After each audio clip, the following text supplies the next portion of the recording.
ल है आज पनि सदा चाहिँ यसरी मैले सुरु गरिसकेँ है।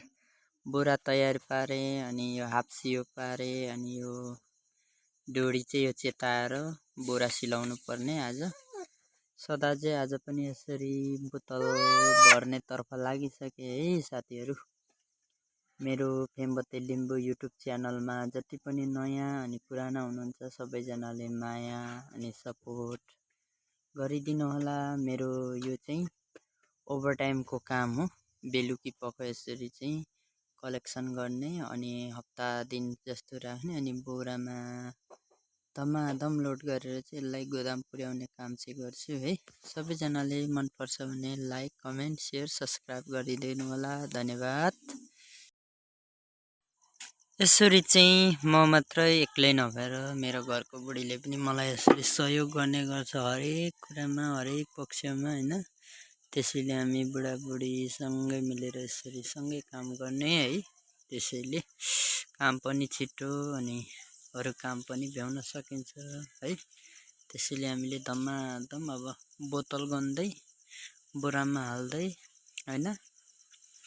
कतिपय बोरामा 100 पिस अट्यो भने कतिपयमा चाहिँ 50 70 80 त्यसै मात्रै अट्यो। त्यसैले हामीले धमाधम गर्दैछौँ है त। सबैजनाले साथ र सपोर्ट गरिदिनु होला। हाम्रो भिडियो नयाँ छ त्यसैले लाइक कमेन्ट अनि सब्सक्राइब पनि गरिदिनु होला। Thank you so much.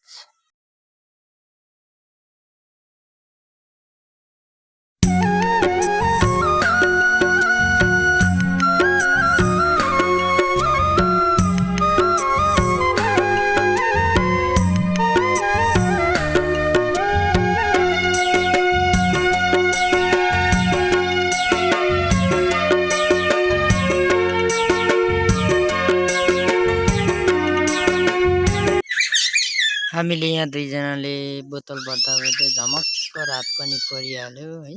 त्यही पनि छिटो छिटो गर्नुपर्छ भनेर हामीहरू हतार गर्दै बोरामा हालेकै है। सिलाउनु चाहिँ भ्याइएन। सिलाउनु चाहिँ नभ्याएकोले गर्दा भोलिको लागि भनेर राख्यो।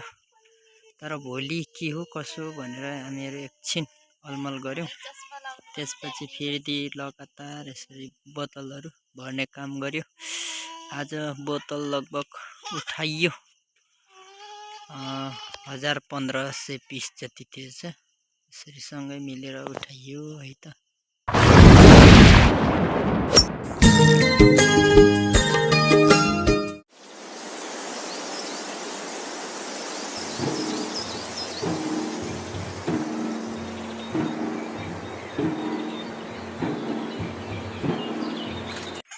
अब म चाहिँ भोलि बिहान यो सामानलाई गोदाम पुर्याउनु पर्ने भएकोले गर्दा म चाहिँ अब बोरा सिलाउनतिर लागे। यो खालको डोरी चाहिँ एकदम डह्रो हुन्छ अनि कस्तो यो मिलेन भने चाहिँ हात पनि काट्न सक्छ यसले चाहिँ।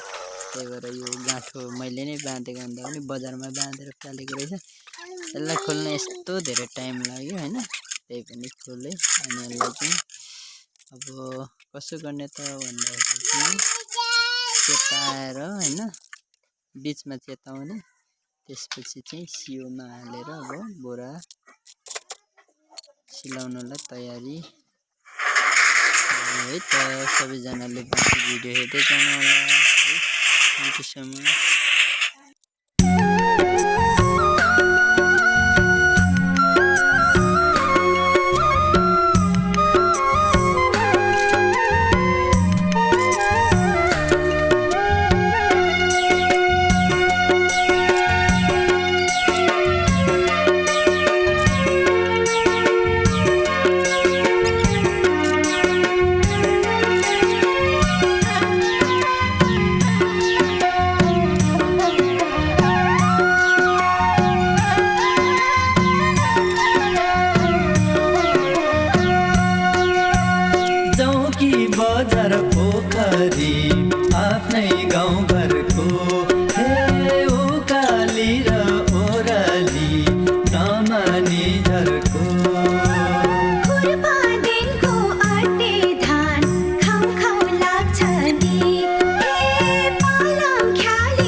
दाल ढुङ्गा केलौँ कि